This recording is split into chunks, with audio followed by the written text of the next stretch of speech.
Chapter number 35, The Quick Fix. Sorry to break it to you, but I think you already know that the quick fix is neither quick nor a fix. Look around you. What do they call the doctor who's looking for the quick fix for a struggling practice? Unsuccessful. As a group, we humans are pretty smart. We put a man on the moon and all that. And in our heart of hearts, we know that quick fixes really don't work. However, every year, horrific golfers whose equipment already surpasses their ability spend tens of millions of dollars on brand new clubs looking for a quick fix, and then they continue to play terrible golf. It defines insanity. If I told you about some of the equally pathetic schemes some doctors have sunk thousands of dollars into, you'd be shaking your head in no time.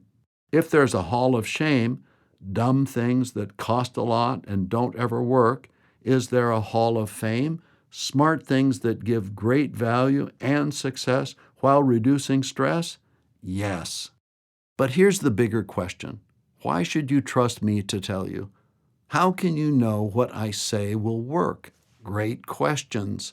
I'll give you one test that never lies. It's worth $1 million.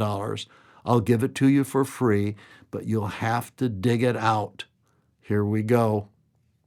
Interview 5 people who lost more than 50 pounds and kept it off. Ask them how they did it.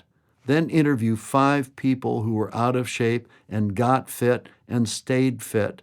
Now, interview 5 people who actually dropped their golf score by 20 strokes and now consistently shoot in the high 70s and low 80s.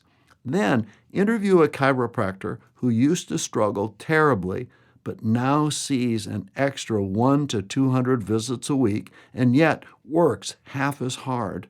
They will all tell you the same story. Not one of them will tell you that it was a quick fix. Since what you'll find is the only way that really works, shouldn't we already be listening?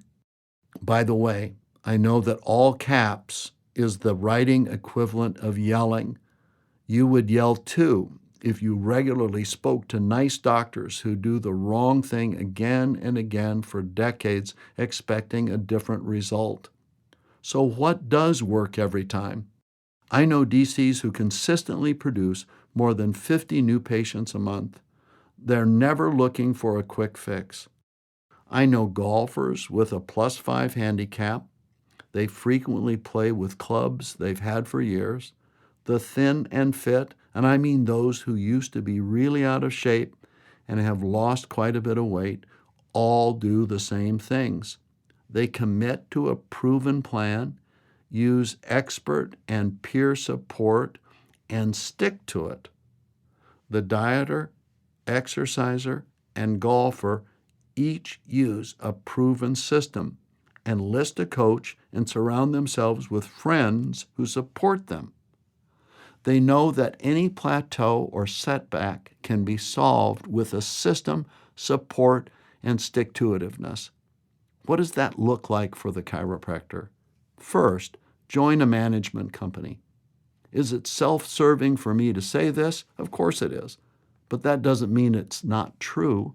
Face it, if you haven't found the answer by yourself by now, you aren't going to. The best way to choose a consultant is the same way most people choose a chiropractor. Ask your friends and neighbors. Most groups pay for themselves 10 to 20 times over. This won't cost you, it will pay you. Next, assemble your own mastermind group to challenge and encourage you. Most of the time, you can find people in your management group who are eager to cheer you on and give you a push when you need it. I encourage my clients to clump up in groups of 5 or 6 and push each other. Last, set aside 2 hours a week to work on your practice, not in your practice. Working on the practice is like detailing an abused or neglected car. Your interest in and enjoyment of that car goes up as you invest yourself in the details. Does it take work? Of course it does. But I know many doctors who now have millions in the bank because of that single principle. Don't know how or what needs work first? That's a good reason to hire a coach who can help you with systems and spend time with friends headed in the same direction that you want to go. Since chiropractors work with the power that created the universe, why are we so slow to learn the truths that continue to rule the universe? Tell me, does anyone, and I mean anyone, think that you'll get washboard abs from that ab gimmick thing that you see on TV?